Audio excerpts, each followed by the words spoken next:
Hi, it's me again, Pastor Albert. Welcome to my mini vlog.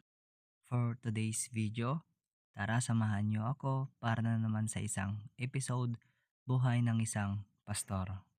Makiki-fellowship tayo ngayon kasama ang iba't ibang pastor ng lalawigan ng Isabela.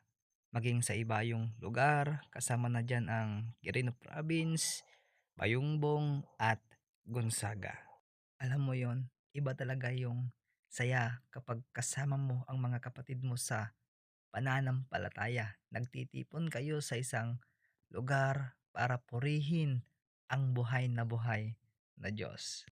Sinusulit namin ang bawat minuto, oras na kami magkakasama. Alam mo yon, isang buwan lang kayo magkita, kaya naman may kasamang excitement, saya, at tuwa.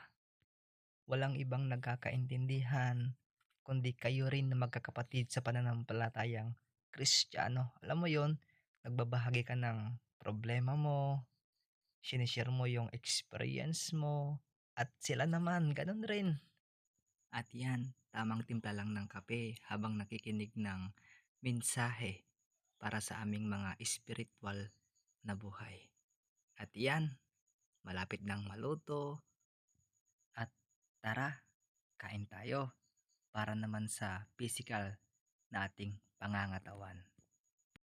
Hindi lang ang aming spiritual ang busog na busog, pati na rin ang aming physical na pangangatawan. Busog na sa spiritual, busog pa sa physical. At yan nga, tamang kwentuhan lang, minomotivate ang bawat isa sa amin. Kapatid, paalala lang, wag na wag mong lalayuan yung mga kapatid mo sa pananampalataya. Alam mo yung baga, kapag kumuha ka ng isa at ilayo mo dun sa mga kasama niya, there will be a time na mawawala yung baga niya at lalamig.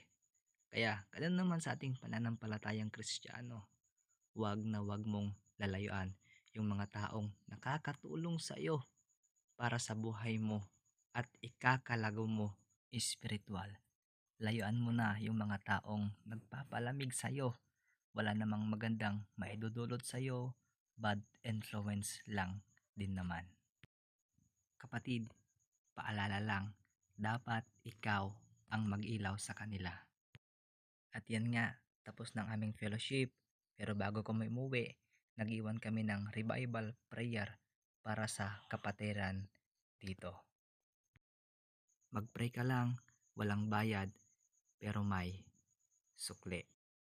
Sobra-sobra pa. God bless!